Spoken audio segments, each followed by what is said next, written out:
வணக்கம் ஃப்ரெண்ட்ஸ். லட்சுமி அவர்கள் எழுதிய காஞ்சனியின் கனவு, அத்தியாயம் 32. பிரசவத்திற்கு பிறகு ஏற்பட்ட ஜன்னி ஜுரத்தினால் பலகீனமடைந்த காஞ்சனை படுத்த படுக்கையாக சில நாட்கள் இருந்தாள். அந்த குறுகிய காலம் தன் வாழ்க்கையில் புதுமையானதொரு மாறுதலை செய்யக்கூடும் என்று அவள் எதிர்பார்க்கவே இல்லை.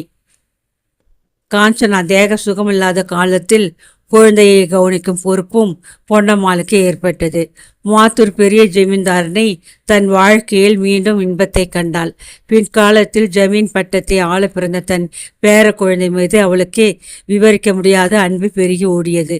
ஆசையும் ஆதரவும் கொண்டு வளர்ந்த தன் அருமை புதல்வனை கவர்ந்து சென்ற பெண்கள் இருவரையும் வெறித்த பொன்னம்மாள் தன் இருதயத்திற்குள்ளே மகன் பால் பொங்கி கிடந்த அன்பை பேரன் மீது பொழிய ஆரம்பித்தாள். காஞ்சனைக்கு உடம்பு அசௌக்கியம் என்ற சாக்கில் பேர குழந்தையை தாயின் அருகில் இருக்கக்கூடாது என்று உத்தரவிட்ட பொன்னம்மாள் தானே குழந்தையை வளர்க்க தலைப்பட்டாள். பழைய ஆரோக்கியம் திரும்ப வந்ததும் குழந்தையின் தாய் என்ற உரிமையில் இனி அவள்தானே பாலூட்டி சீராட்டி வளர்க்கப் போகிறாள். அந்த நினைவில் காஞ்சனை முதலில் மாமியார் தன் மகனை பராமரிப்பதை பற்றி பிரமாதமாக எண்ணவில்லை. பழையபடி தேக பலமடைந்த படுக்கையில் நின்று எழுந்து நடமாட ஆரம்பித்தவுடன் காஞ்சனை செய்ய விரும்பிய காரியம் தன் ஆசை மகனை அன்புடன் அணைத்து கொண்டு பராமரிப்பதுதான். ஆகவே அன்று தொட்டிலில் கிடந்த தன் பிள்ளையை ஆசையுடன் எடுத்து வாரி அணைத்து கொண்டாள். பின்கட்டிலிருந்து பொன்னம்மாள் இதை கண்டதும் பேய் பிடித்தவள் போல் ஓடி வந்தாள். அடிப்பாவி, குழந்தையை கீரை அள்ளுவது போல் அல்றையே, இப்படி கொடு என்று கத்திக்கொண்டு பொறாமையுடன் பேரனை தன் கையில் வாங்கி கொண்டாள். காஞ்சனைக்கு கோபமும் துக்கமும் தாங்க முடியவில்லை. குழந்தை மீது அவளுக்கு இல்லாத உரிமையா பொன்னம்மாளுக்கு வந்து விட்டது? எனக்கு தெரியும் அத்தை என்று கோபமும் உரிமையுமாக பதிலளித்த மருமகள் மகனை வாங்கி கொள்ள கைகளை நீட்டியதை கண்ட பொன்னம்மாள் அவன் தூங்கும் நேரம், வீணாக அவனை தொந்தரவு பண்ண வேண்டாம் என்று குரோதமாக பதிலளித்துவிட்டு பேரனை அங்கிருந்து தொட்டிலில் கிடத்தினாள். இப்போதான் தூங்கி எழுந்தான், அதற்குள் மறுபடியும் தூங்குவானாக்கும் என்று முணுமுணுத்த காஞ்சனியின் பக்கம் கோபத்துடன் திரும்பிய மாமியார், உனக்கு என்ன துணிச்சல்? வர வர ஜாஸ்தியாகி கொண்டு இருக்கிறார் போல இருக்கே, என்னையே எதிர்த்து பேச ஆரம்பிச்சுட்ட என்று இறைந்தாள். அது சமயம் உள்ளே பிரவேசித்த புஷ்பநாதன் தாயின் முகத்தை பார்த்து என்னம்மா என்று வியப்புடன் வினவினான். தம்பி, போதும், நீயுமாச்சு உன் பொண்டாட்டியமாச்சின்னு விட்டுட்டு காசி ராமேஸ்வரம் பார்க்க நான் போயிட வேண்டியது தான். இனிமேலே இந்த வீட்டுக்கு நான் எஜமானி இல்லை என்று தெரிஞ்சப்புறம் இங்கே இருக்கிறது நியாயமில்லை என்று படப்படுத்த பொன்னம்மாள் கண்களை துடைத்து கொண்டாள். மாமியாருக்கும் மருமகளுக்கும் ஏதோ வாக்குவாதம் நடந்திருக்கிறது என்பதை யூகித்து கொண்ட புஷ்பநாதன் மனைவியின் பக்கம் கோபத்துடன் திரும்பி, என்ன ரகலை இதெல்லாம் என்று கேட்டான். ஒன்றுமில்லை என்று காஞ்சனை பயத்துடன் ஆரம்பிப்பதற்குள் குறுக்கிட்ட பொன்னம்மாள், தம்பி, உன் பெண் ஜாதி என்னை எதிர்த்து பேச ஆரம்பிச்சிட்டாள். என் கடைசி காலத்தில் நான் இப்படி அவமானப்பட தலைவிதி போல இருக்கு என்று அப்பிரலாபித்தான். ஆத்திரமிக்க அடைந்த மாத்தூர் ஜமீன்தார் மனைவியின் பக்கம் திரும்பி, என் தாய் உயிருடன் இருக்கும் வரை அவள்தான் இவ்வீட்டுக்கு எஜமானி. அவள் இஷ்டப்படியே தான் எல்லா காரியங்களும் நடக்கும். இது உனக்கு முன்பு சொல்லியிருக்கும் சங்கதிதான். இனிமேல் இது மாதிரி சண்டை சச்சரவுகள் என் காதில் படக்கூடாது. களைப்புடன் வீட்டுக்கு வரும் கணவனுக்கு செய்யும் பணிவிடை இதுதான் என்றால் எனக்கு மனைவியே தேவையில்லை, தெரிந்ததா என்று கர்ஜித்துவிட்டு அவ்விடத்தை விட்டு அகன்றான். பதில் சொல்ல தெரியாத காஞ்சனை மௌனமாக கணவன் பின்னால் அவனது சௌகரியங்களை கவனிக்க சென்றாள். பருவ காலத்தில் ஏற்பட்ட மாறுதலின் பயனாக தோட்டத்தில் இலையுதிர்ந்து கொம்பாகி நின்று கொண்டிருந்த மரங்கள் பசு தளிர் இலைகளை சுமந்து கொண்டு தென்றலை வரவேற்க தலை நிமிர்ந்து காத்திருந்தன. எங்கே திரும்பினாலும் இலைகள் தெரியாமல் பூத்திருந்த மலர்களின் நானாவித வர்ணங்களும் அவற்றில் நின்று தவழ்ந்த நறுமணமும் வசந்தத்தின் வருகையை அறிவித்து கொண்டிருந்தன. காஞ்சனை சுற்றுப்புற இயற்கையை வேடிக்கை பார்த்து கொண்டிருந்தவள் தன்னையும் அறியாமல் பெருமூச்சு விட்டாள். இளவேனில் கார்காலம் என்று இயற்கை தன் நியதி மறவாது பருவ வேற்றுமைகளை செய்து மனிதர்களின் வாழ்க்கையை ரம்யப்படுத்துகிறது. ஆனால் அவள் வாழ்க்கை மட்டும் ஏன் மாறுதலின்றி போய்கொண்டிருக்கிறது? தனது செல்வ மகனை பாலூட்டி சீராட்டி பொன்னம்மாள் வளர்ப்பதை தூரத்திலிருந்து வேற்று மனுஷி போல் கவனித்து கொண்டிருந்த அவளது நெஞ்சம் மகனின் அன்பிற்காக ஏங்கி தவித்ததில் ஆச்சரியமில்லை. எல்லா பெண்களுக்கும் கிடைக்கக்கூடிய சாதாரணமான அந்த பாக்கியம் தனக்கு கிட்டாமல் போய்விட்டதை பற்றி யாரிடம் முறையிட்டு கொள்ள முடியும்? கணவனிடம் அதை பற்றி பேச அவளுக்கு வாயில்லை. தொழிலில் மும்முரமாக இறங்கிவிட்ட புஷ்பநாதனின் குணமே மாறுபட்டு போய்விட்டது. முகத்தில் படிந்திருக்கும் புன்னகை மறைந்து சதா கடுகடுப்பும் எதிர்கெடுத்தாலும் எரிந்து விடும் சுபாவமும் அதிகரித்து கொண்டே போயின. வீட்டிற்கு அகால வேலைக்கு வரும் கணவன் தன் மீது கோபிக்காது சீக்கிரம் படுக்க போய்விட்டால் போதும் என்று தினம் காஞ்சனை தன் இஷ்ட தெய்வங்களை பிரார்த்தித்து கொள்ளும் காலமும் வந்துவிட்டது. பலவிதமாக எண்ணி தனக்குள் வருந்து கொண்டிருந்த அவள் எதிர்பார்க்காத வேளையில் பங்களாவை நோக்கி வரும் கணவன் காரை கண்டு ஆச்சரியமடைந்தாள்.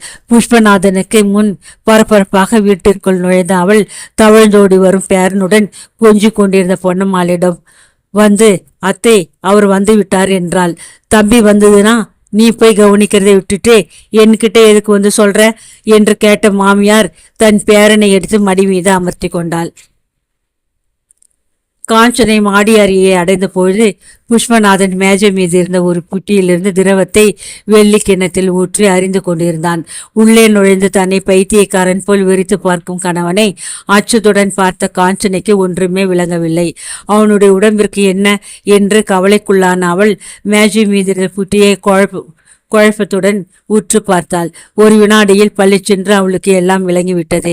கணவன் குடிக்க ஆரம்பித்து விட்டான். இனி அவள் கதி என்ன ஆகும்? திக்கென்று அடித்து கொள்ளும் மனதுடன் கணவனை அணுகி அவள் சற்றென்று அவனது கரங்களை பிடித்து கொண்டு கெஞ்சும் குரலில், வேண்டாம், இதெல்லாம் என்னத்திற்கு என்று கேட்டாள். துக்கம் தாங்காது அவள் கண்களில் கண்ணீர் பொங்கி விழுந்தது. சீவிடு, என் கையை, எல்லாம் தெரிந்தவள் போல் பேச வந்து விட்டாள் என்று எரிந்து விழுந்த புஷ்பநாதன் தன் கரங்களை விடுக்கென்று எடுத்துக்கொண்டு மறுபடியும் புட்டியில் இருந்த திரவத்தை கிண்ணத்தில் வார்த்து பருகினான். ஐயோ, இதென்ன விபரீதம் என்று மறுபடியும் தடுத்த மனைவியை கோபத்துடன் நோக்கிய புஷ்பநாதன், கழுதை, வாயை மூடு. என் விஷயத்தில் நீ தலையிட வேண்டாம். 5 லட்சம் ரூபாயை தோற்று வந்திருக்கும் எனக்கு என் நிலை தெரியும். போ, வெளியே போ, புத்தி சொல்ல வந்து விட்டாள் என்று இறைந்தான். என்ன சொல்வது என்று திகைத்த காஞ்சனை பயத்துடன் அறையை விட்டு துக்கம் தாங்காதவளாய் வெளியேறினாள். அத்தியாயம் 33. பௌர்ணமி சந்திரன் தன்மையான கிரணங்களை உலகம் முழுவதும் வாரி வீசி கொண்டிருந்தான். பால் நிரம்பிய வெள்ளி செம்பை கையில் எடுத்துக்கொண்டு அறைக்குள் நுழைந்த பானுமதி புஷ்பநாதன் நன்றாக அயர்ந்து தூங்குவதைக் கண்டு அவனை எழுப்ப அஞ்சியவளாக பால் பாத்திரத்தை மேஜை மீது வைத்தாள். ஜன்னல் கதவுகளை விட்டு ஆகாயத்தை உற்று நோக்கினாள். நீல கருவானத்தில் தவழ்ந்தோடி வரும் சந்திரன் மேக கூட்டங்களுக்கு பாய்ச்சல் காட்டுபவன் போல் வேகமாக ஊர்ந்து கொண்டிருந்தான்.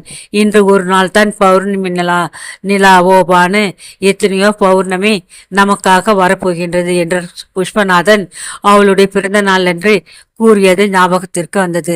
அதற்கு பின் எத்தனையோ பௌர்ணமி இரவுகள் வந்தன. ஆனால் அவை பானுமதிக்காகவா வந்தன? இல்லை இல்லை. பானுமதியின் வாழ்க்கை பாலைவனத்தில் பௌர்ணமி நிலவு ஏது? பானுமதி கேட்டால் சிறு வரத்தை புஷ்பநாதனால் கொடுக்க முடியவில்லை. தன்னுள் பல எண்ணி வருந்திய அவள் புஷ்பநாதன் படுக்கையில் புரண்டு படுக்கும் சப்தம் கேட்டு திரும்பி பார்த்தாள். வானு என்று அழைத்து ஜமீன்தார் தூக்கம் கலைந்து எழுந்து உட்கார்ந்து கொண்டான். என்னத்தான் என்று கேட்ட பானுமதி அவன் அருகில் வந்தாள். நாளை காலையில் 5 மணிக்கு என்னை எழுப்பு, தெரிந்ததா? எனக்கு வேலைகள் அதிகம் இருக்கிறது என்று சொல்லிவிட்டு படுக்கை மீது படுத்து கொண்ட அவன் கூரை முகட்டை பார்த்தவாறு மிகவும் ஆலோசனையில் ஆழ்ந்தான். ராத்திரி சாப்பாடு கூட நன்றாக சாப்பிடவில்லையே நீங்கள், இதையாவது சாப்பிடுங்களத்தான் என்று பரிவுடன் சொல்லிக்கொண்டு பானுமதி வெள்ளி கிண்ணத்தில் பாலை நிரப்பி அவன் கையில் அளித்தாள். வாங்கி ஒரு வாய் பருகிய ஜமீன்தார் அலுப்புடன், பானு, என் கவலைகள் எல்லாம் இதனால் மறக்க முடியாது. கடந்த ஒரு மாதமாக தொழிலில் ஏற்பட்ட இந்த அதிர்ச்சி என் மூளையையே குழப்பி விட்டது பானு. நீ நல்ல பெண் அல்லவா, நான் சொன்னதை கேட்க வேண்டும் என்று கெஞ்சும் குரலில் கூறி நிறுத்தினான். ஒரு மாதத்திற்கு முன் ஒரு நாள் சாயங்காலம் புஷ்பநாதன் திடீரென்று பானுமதியின் வீட்டிற்கு வந்தான். அவன் முகத்தையும் தோற்றத்தையும் கண்டு வியப்படைந்த பானுமதி, என்ன தான் உடம்புக்கு என வினவினாள். உடம்பிற்கு ஒன்றுமில்லை பானு, இந்த வருஷம் முடிவில் நான் ஆரம்பித்த தொழிலால் 5 லட்சம் ரூபாய் நஷ்டம் என்று கூறிய ஜமீன்தார் வருத்தம் தாங்க முடியாதவனாய் தலையில் கையை வைத்து கொண்டு உட்கார்ந்து விட்டான். புஷ்பநாதன் அடைந்த துயரத்தை கண்ட பானுமதி மனம் புழைந்து போனால் போகிறது, பணம் தானே போயிற்று என்றாள். 5 லட்சம் என்றால் விளையாட்டா பானு, இந்த நஷ்டத்தை நான் எப்படி சரி கட்டுவேன் என்று அரற்றினான் அவன். அத்தான், இந்த வருஷம் தொழில் புதிது, உங்களுக்கு ஏதோ பிசுகு நேர்ந்து விட்டது, அதனால் நஷ்டம் ஏற்பட்டிருக்கிறது. ஏற்பட்ட நஷ்டத்திற்கு ஈடான லாபம் ஏற்படும். தொழில் என்றால் லாபம் நஷ்டம் இரண்டும் இருக்கும். இதற்கு நீங்கள் கலங்கினால் மேலே காரியங்கள் எப்படி நடக்கும் என்று அவளை தேற்றினான் பானு. அன்றிலிருந்து புஷ்பநாதன் பானுமதியின் வீட்டிலேயே வேலை நேரம் போக மற்ற பொழுதை கழிக்க ஆரம்பித்தான். மறுநாள் அவன் வரும்பொழுது கையில் கொண்டு வந்த ஒரு பெட்டியை கண்ட பானுமதி, அத்தான், இந்த பெட்டியில் என்ன கொண்டு வந்திருக்கிறீர்கள் என்று வினவினாள். உனக்கு ஒன்றுமில்லை பானு, என்னுடைய கவலைக்கு மருந்து அதில் இருக்கிறது என்று அவன் கூறியதை கேட்ட பானுமதி ஒன்றும் விளங்காதவளாய் அதை ஆவலுடன் திறந்து பார்த்தாள்.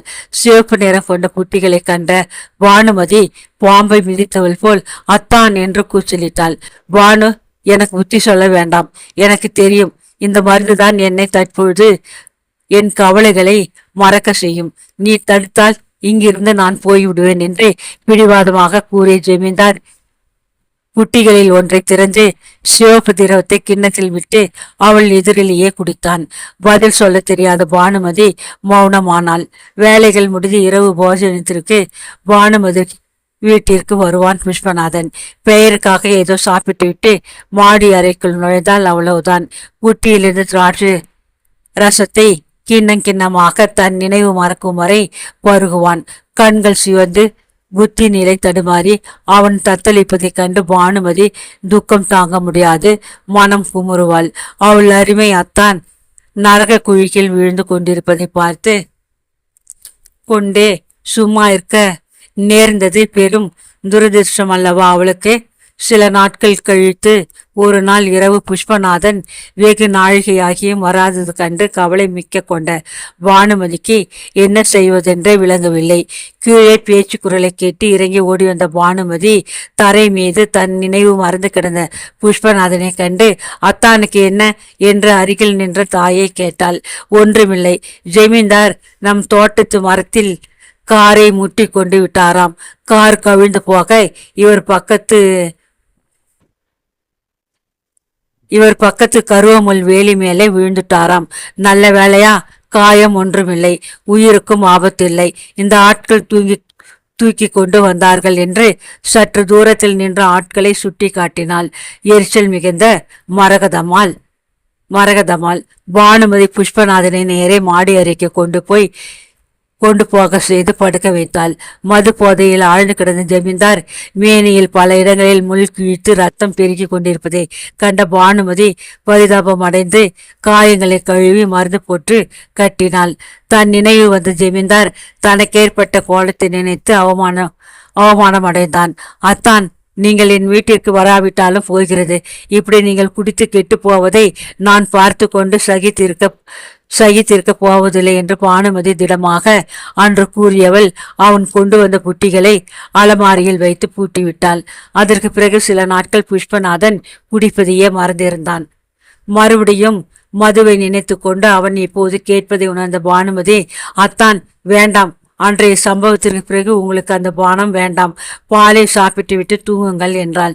படுக்கையை நின்று எழுந்து நின்ற புஷ்பநாதன் பானுமதியின் அருகில் வந்து, பானு, என் உயிர் அல்லவா, என் கவலையை மறக்கும் அந்த பானத்தை ஒரேடியாக நிறுத்த சொல்லாதே, என்னால் முடியாது என்று கூறிக்கொண்டு அவள் கரத்தை பிடித்து கொண்டான். பதில் கூறாத பானுமதி தன் கரங்களை விடுவித்துக் கொண்டு அலமாரியை திறந்தாள்.